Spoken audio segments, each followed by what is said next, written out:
வணக்கம் மதுமிதாவின் காற்று வெளி நேயர்களே. இன்றைய நமது சிறுகதை வாசிப்பு நிகழ்வில் நாம் பார்க்க இருப்பது எழுத்தாளர் சுந்தர ராமசாமி அவர்கள் எழுதிய சிறுகதை பிள்ளை கெடுத்தாள் விளை.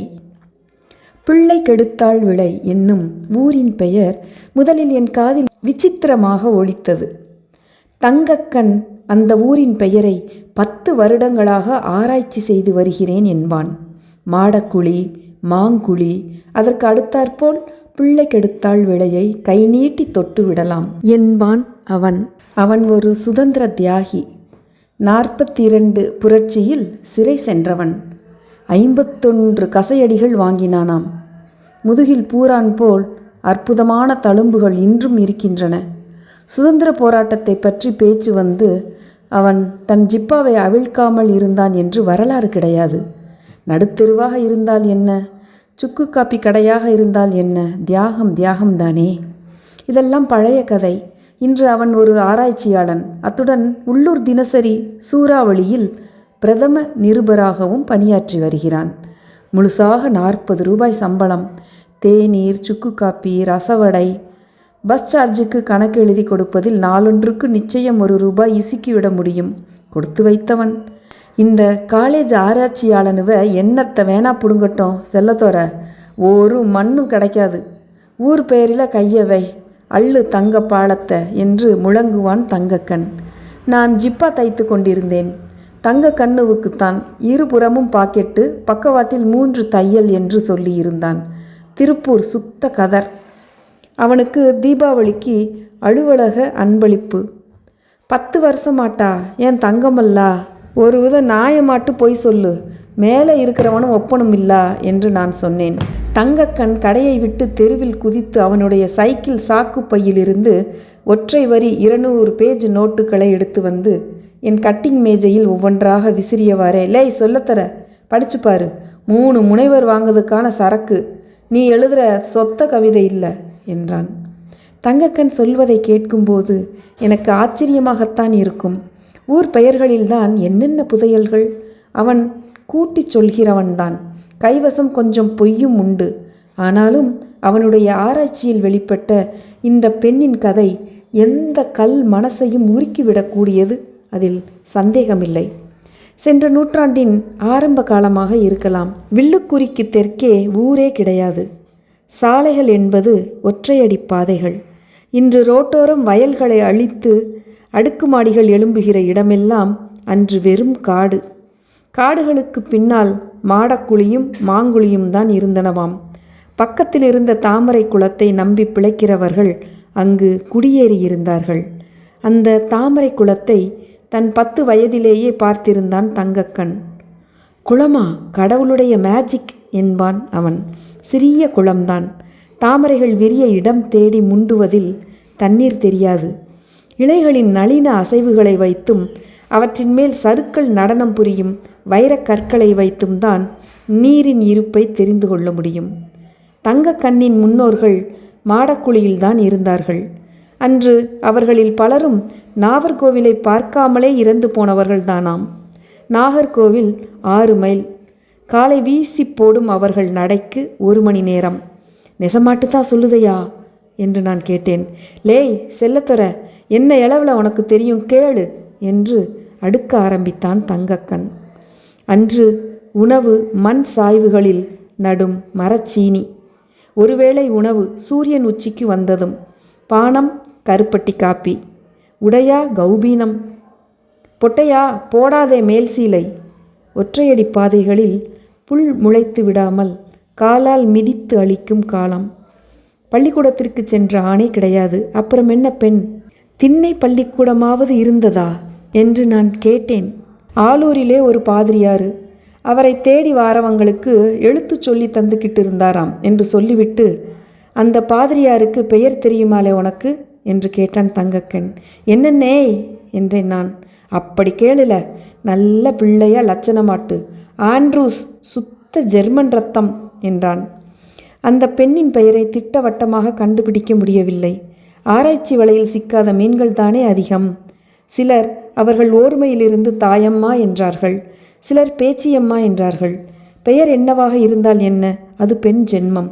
வயதுக்கு வரும், ஆணை நேசிக்கும், அவனுடன் படுத்துறங்கும், குழந்தைகள் பெறும், அவர்களை கடைசி வரையிலும் நேசித்து சாகும். தாயம்மா தாமரை பறிக்கும் பெண். தகப்பனுக்கு பின்னால் அதிகாலை இளங்குளிரில் கைகளை கழுத்துக்குள் புதைத்தபடி கருப்பு காகிதத்தில் கத்தரித்த நிழலுருவமாக போகும். தகப்பன் தலையில் செம்பு பாத்திரம் கவிழ்ந்திருக்கும். அதில்தான் தாயம்மா உட்கார்ந்து தாமரை பறிக்கும். வெயிலேறும் முன் 4 கரையும் சுற்றி நடுக்குளம் வழியாக வந்து தாமரை பூக்களினுள்ளே கழுத்து வரையிலும் புதைந்து கிடக்கும் உடலை உருவி கரையேறி வரும். காலத்தின் கூத்து. தாமரை பறிக்கும் பெண். அவளுக்கு எழுத்து படிக்க வேண்டுமாம். இப்படி ஒரு ஆசை எப்படி வந்தது அந்த பெண்ணிற்கு? ஆச்சரியத்திலும் ஆச்சரியம். அவளுடைய தலைமுறையில் இன்று வரையிலும் எவரும் ஒரு எழுத்து படித்தவர்கள் இல்லை. ஜெர்மன் சுத்த இரத்த பாதிரியாரை பற்றி யார் அவளிடம் வந்து சொல்லி இருக்க முடியும்?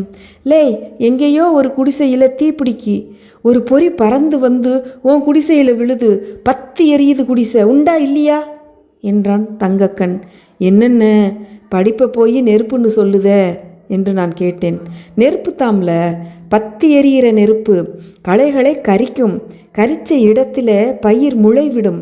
முளைவிடும் பயிர்களை ஆட்காட்டி விரலையும் பாம்பு விரலையும் நெளித்தபடி மேலே கொண்டு போய் காட்டினான் தங்கக்கண். எனக்கு உடம்பு புல்லரித்தது. அந்த பெண்ணை ஆளூர் பாதிரியார் வீட்டிற்கு எழுத்து படிக்க விடுமா மாடக்குழி? அநேகமாக அது உண்ணாமல் கிடந்திருக்கும். இறந்து போய்விடும் என்னும் பயத்திற்கு ஆட்பட்டதும் யோசிக்க தொடங்கியிருப்பார்கள் பெற்றோர்கள் என்பது தங்கக்கண்ணின் அனுமானம். பிடிவாதமே உடம்பாக பிறந்த பெண்கள் அந்த காலத்தில் தங்கள் ஆசைகளை இப்படித்தான் நிறைவேற்றி கொண்டார்கள் என்பதற்கு தன்னிடம் தடயங்கள் பல இருக்கின்றன என்று தட்டினான் அவன். இருக்கலாம். யானையின் மிதிப்படும் போதும் எறும்பு கடிக்கத்தானே செய்கிறது. ஜெர்மன் பாதிரியாரை பார்த்ததுமே தாயம்மாவுக்கு மூர்ச்சை போட்டு விட்டதாம். பாதிரியார் அவளை பெஞ்சில் தூக்கி கிடத்தி விசிறினார்.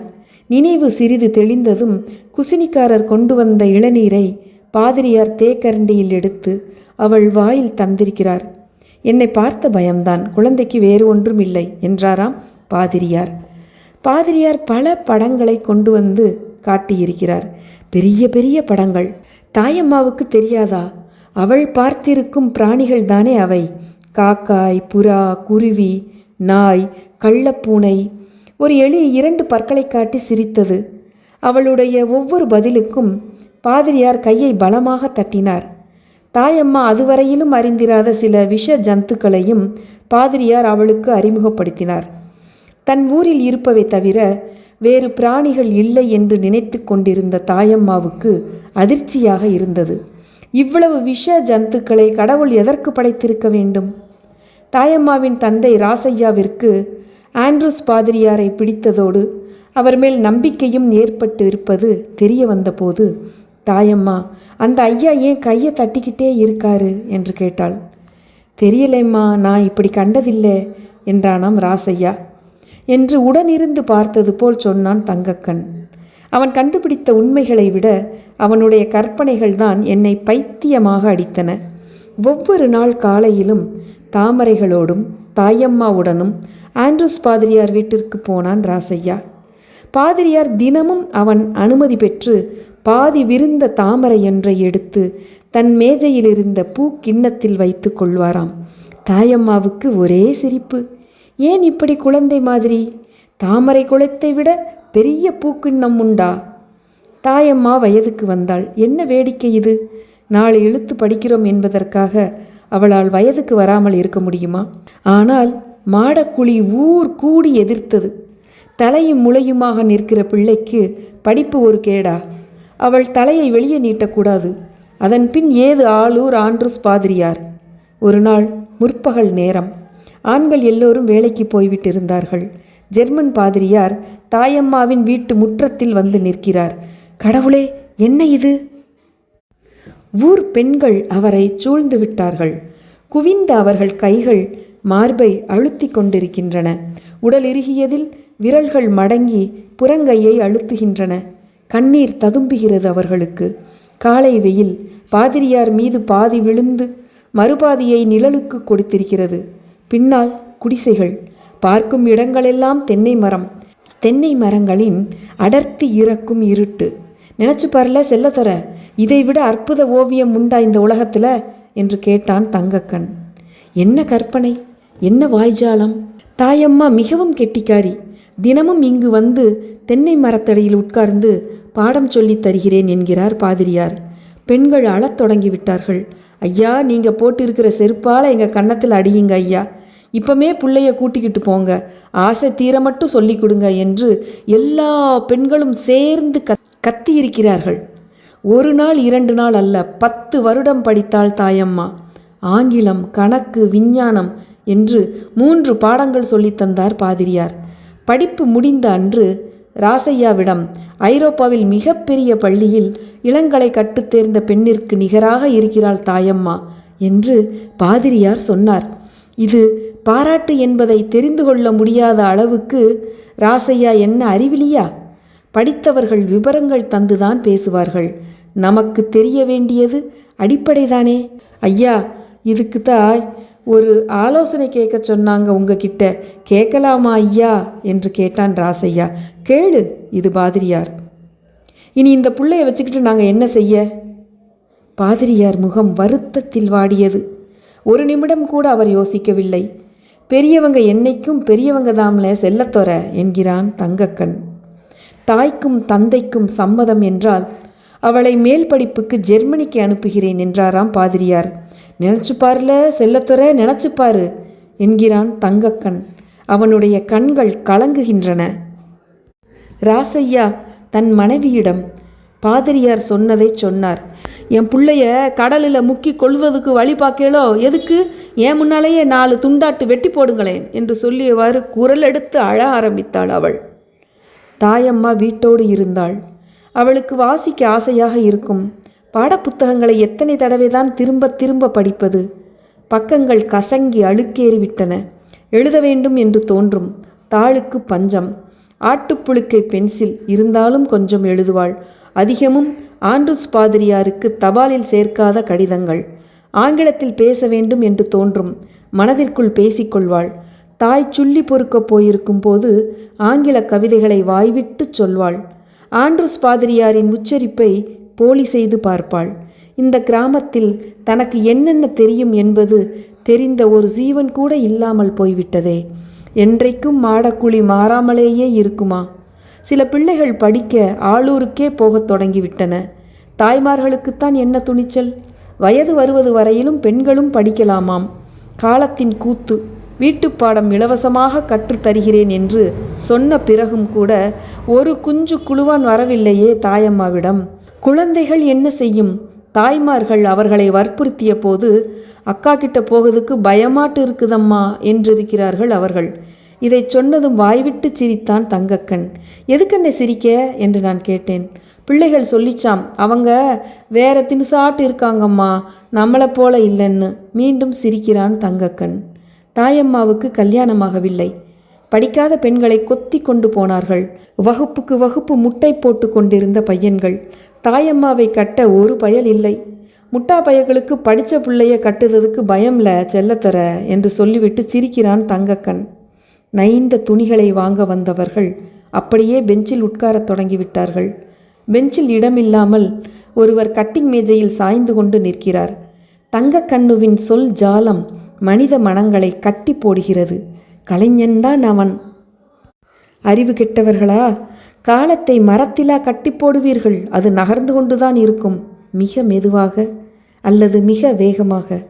நான் சொல்கிறேன், ஒரு நிமிடம் அது உறங்கியது இல்லை. மாடக்குழியில் காலம் நடக்கத் தொடங்கிவிட்டது. நடக்கிற குழந்தைக்கு ஓடுவதற்கு தனியாக கற்றுத்தர வேண்டுமா?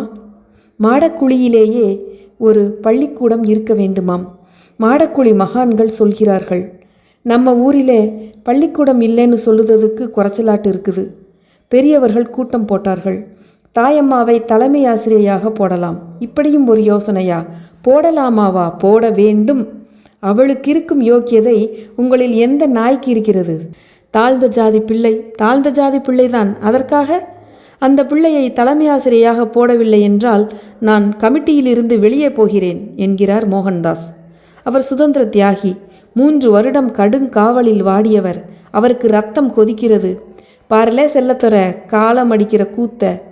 தங்கக்கண் சிரிக்க கேட்டுக்கொண்டிருப்பவர்கள் எல்லோரும் சிரிக்கிறார்கள். வயல் இருப்பவர்களிடம் பணம் இருப்பதில் என்ன ஆச்சரியம்? 1 கோட்டை நெல் 5 ரூபாய்க்கல்லவா விற்கிறது? பள்ளிக்கூட சுவர் நிமிஷத்திற்கு நிமிஷம் எழும்பி வருகிறது. கூரைக்கு பனங்கம்பு வந்து இறங்கியாயிற்று. ஓடு வந்து இறங்கி கொண்டிருக்கிறது. குடிசையில் கரண்டைக்கு மேல் அடிப்பாவாடையும் அம்மாவின் இழுத்து முடியும் உள்பாடியும் தானே போட்டு கொண்டிருந்தாள் தாயம்மா. அதற்கு மேல் அவளுக்கு ஆடை எதற்கு? இப்போது அவள் தலைமை ஆசிரியை. ராசையா நாகர்கோயிலுக்கு போய் நல்ல பெருமாள் கடையில் இருந்து அவளுக்கு ஜார்ஜெட்டு சீலை வாங்கி வந்தான். வாங்கும்போது சரிபாதி விலையைத்தான் ஊரில் சொல்ல வேண்டும் என்று நினைத்து கொண்டான். தன் மனைவிக்கு தெரியாமல் சிறிய பவுடர் டப்பாவையும் தன் மகளிடம் தந்தான்.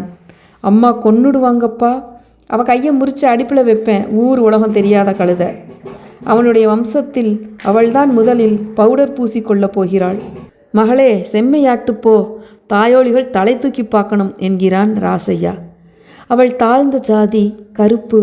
ஆனால் அழகுக்கு என்ன குறைவு? தோணி போன்ற கண்கள், சிறிய பேனாக்கத்தியின் அழகு போல் மூக்கு. அவளுடைய உதடுகள் மென்மையானவை.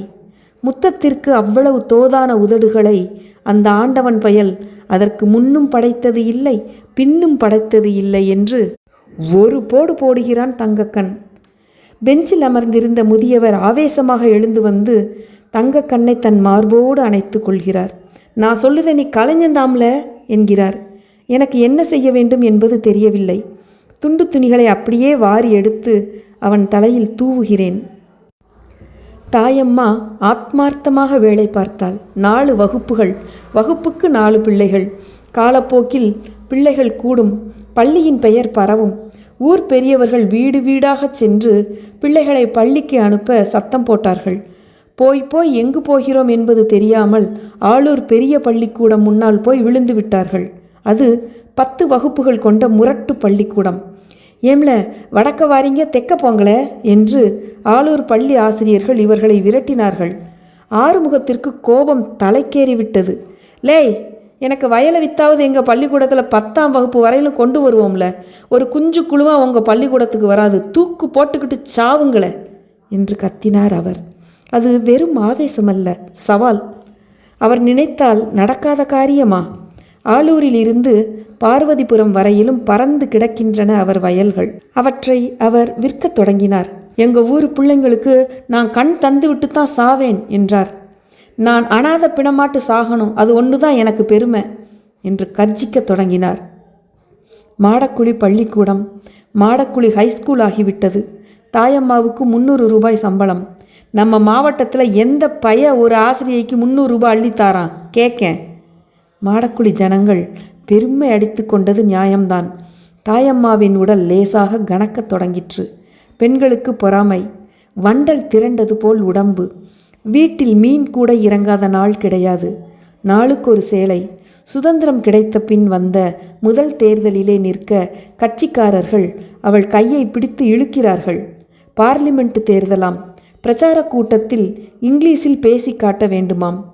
மாடக்குழி தாண்டி தெற்கே ராசையா ரகசியமாக நிலம் வாங்கிவிட்டான். வீடு கட்ட யோசனை. பணம் கொஞ்சம் குறை. தலைமையாசிரியை கையெழுத்து போட்டால் பணம் தருகிறோம் என்கிறார்கள் கூட்டுறவு சங்கத்தினர். அதன்பின் என்ன பிரச்சனை? ராசையா புதிய வீட்டுக்கு குடிபோனான். அப்போதெல்லாம் அந்த பகுதியை தலைமை ஆசிரியை விளை என்றுதான் மாடக்குழியினர் சொல்லி கொண்டிருந்தார்கள். எவ்வளவு அழகான பெயர்! அந்த பெயர் அப்படியே இருந்திருக்க கூடாதா? எல்லோருக்கும் பெருமையாக இருந்திருக்குமே. அதை விட்டு எல்லோருக்கும் அவமானம் தரும் ஒரு பெயர் ஏன் அவர்கள் வாய்களில் நுழைந்தது?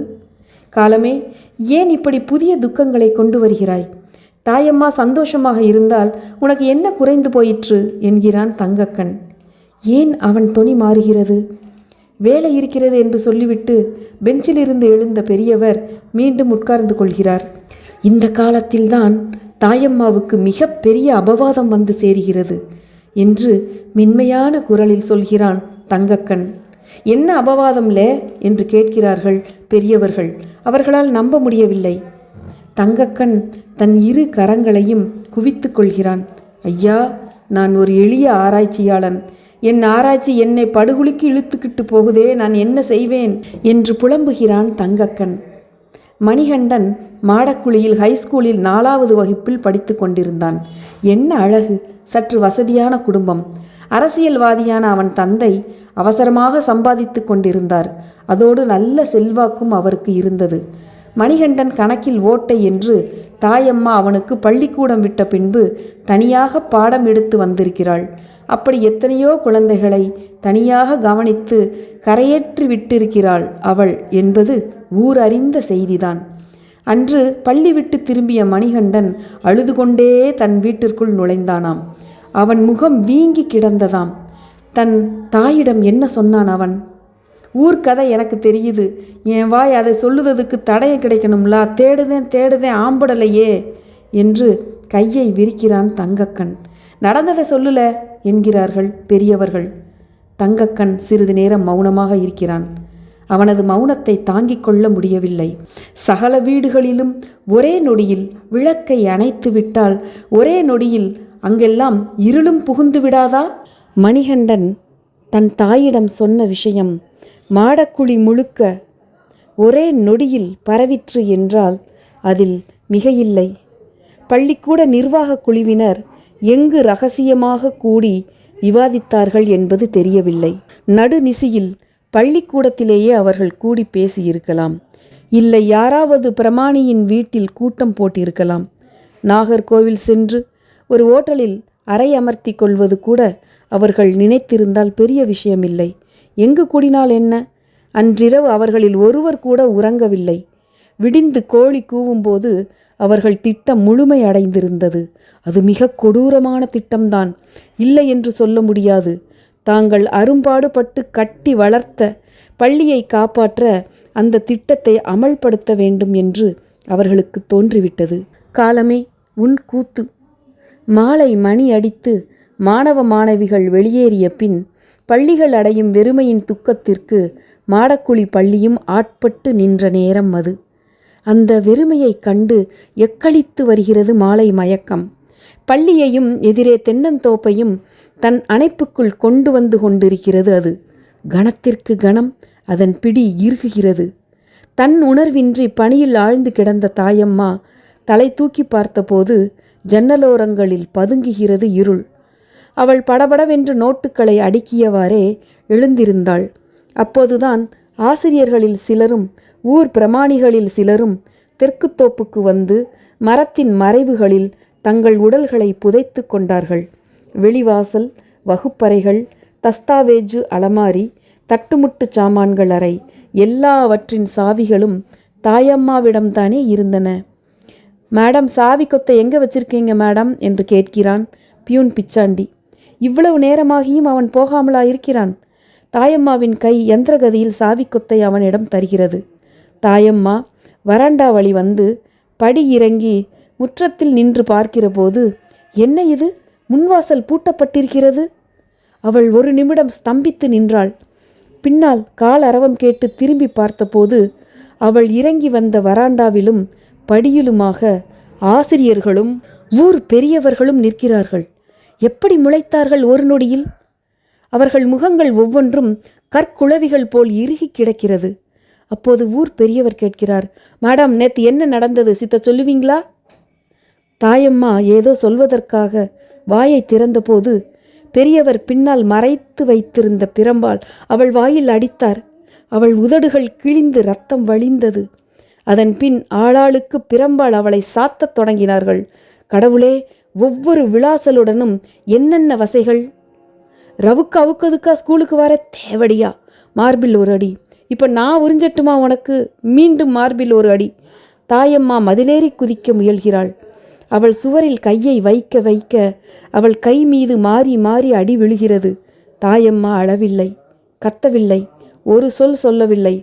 அவள் மண் தரையில் சரிந்தாள். அவள் சீலையை உறிஞ்சு போடல, லே வேண்டாம்ல, ரவிக்கை கிழிச்சு போடுத, அந்த மட்டோடு போட்டு. பெஞ்சில் அமர்ந்திருந்த பெரியவர்கள் எழுந்து நின்றது தெரியாமல் கத்துகிறார்கள். பாவிக, கைகளை முறிக்க ஆள் இல்லையா? படைச்சவனே, நீ பார்த்துக்கிட்டு இருந்தையா? தங்க கண்ணின் குரல் தழுதழுக்கிறது. நான் மிஷினை விட்டு எழுந்திருந்து அதன் பக்கத்தில் போய் நின்று கொண்டேன். எனக்கு மார்பு படபடக்கு, சொல்லுல சொச்சத்தையும் என்று ஒரு பெரியவர் முடுக்குகிறார். மறுநாள் தாயம்மாவை ஊரில் காணவில்லை. ஒரு நாள் 2 நாள் அல்ல, 53 வருடங்கள். எங்கு போனால், எப்படி ஜீவித்தால் ஒரு காக்காய் குருவிக்கு தெரியாது. போன வருஷம் அவள் ஊருக்கு திரும்பி வந்தாள். அப்போது ஊரின் பெயர் பிள்ளை கெடுத்தாள் விளை என்று உறுதிப்பட்டிருந்தது. நீ அவளை பாத்தியாலே? பார்த்தேன் என்கிறான் தங்கக்கன். அவங்களுக்கு வயசு 80க்கு மேல். தலை தும்பப்பூ, உடம்பு எலும்பு கூடு, கையில் ஊன்றுகோள். அவளுடைய சொந்த வீட்டை நம்பித்தான் அவள் வந்திருக்கிறாள். அந்த வீடு எப்போதோ கை மாறிவிட்டிருந்தது. வந்தன்னு என்ன சொன்னாங்கன்னு நான் அந்த வீட்டுக்காரங்கிட்ட கேட்டேன். சாகுறது கொஞ்சம் போல இடந்தா கண்ணு என்று கெஞ்சினார்களாம். அந்த வீட்டின் ஈசான மூலையில் 4 அடிக்கு 4 அடி அறையில் அவள் தங்கினாள். அறையின் நடுவில் மூளைக்கு மூளை தலை வைத்து கால் நீட்டி படுத்து கொள்வாளாம். ஊரில் சிறுக சிறுக அவள் இருப்பு கசியத் தொடங்கிற்று. அவளை அறிந்த வயசாளிகள் 1-2 பேர் மரணப்படுக்கைகளில் இருந்தார்கள். இருந்தாலும் என்ன, ஒழுக்கத்தை காப்பாற்றும் பொறுப்பு சாகிற மட்டும் இருக்கத்தானே செய்கிறது. அவளுடைய தழும்புகளை அவர்கள் புண்ணாக மாற்றி சொல்லில் விரித்து மறு உருவாக்கம் செய்தார்கள். காலமே உன் கூத்து. அந்த ஊர் பெரியவர்கள் கூடி ஆலோசனை செய்தார்கள். அவள் பகலில் வெளியே தலை காட்டக்கூடாது, யாருடனும் உறவு கொள்ளக்கூடாது, குழந்தைகள் அவள் பக்கம் போகக்கூடாது. நீ அவளை பார்த்து விவரம் கேட்குறதுக்கு என்னல? பல தடவை பார்த்தேன் அண்ணே, அவங்க எள்ளு போல ஒரு சொல் சொல்லலையே என்றான் தங்கக்கன். தாயம்மா நடுநிசியில் பின் கதவை திறந்து வெளியே வந்து கிணற்றில் தண்ணீர் இறைத்து குளித்துவிட்டு அதன் பின் பொங்கிச் சாப்பிடுவாளாம். என்னத்துக்குள்ள இந்த வயசில் அவங்க இப்படி துன்பப்படணும்? நம்ம ஆளுக்கு 10 ரூபா போட்டு அவங்கள நல்ல முறையாக காப்பாற்றலாம்ல. பெரியவர் சொன்ன யோசனையை மற்றவர்கள் எல்லோரும் தலை குலுக்கி ஆமோதித்தார்கள். இந்தால 10 ரூபா என்று ஒரு பெரியவர் கட்டிங் மேஜை மீது தன் நோட்டை வீசினார். அவங்க போய் சேர்ந்துட்டாங்க, இன்னைக்கு 16 என்றான் தங்கக்கன். காலச்சுவடு பத்திரிகையில் பிப்ரவரி 2005 இதழில் வெளிவந்த சிறுகதை. நாளை மற்றொரு சிறுகதையுடன் உங்கள் அனைவரையும் சந்திக்கும் வரை அன்பு வணக்கங்கள் கூறி விடைபெறுவது உங்கள் மதுமிதா. நன்றி, வணக்கம்.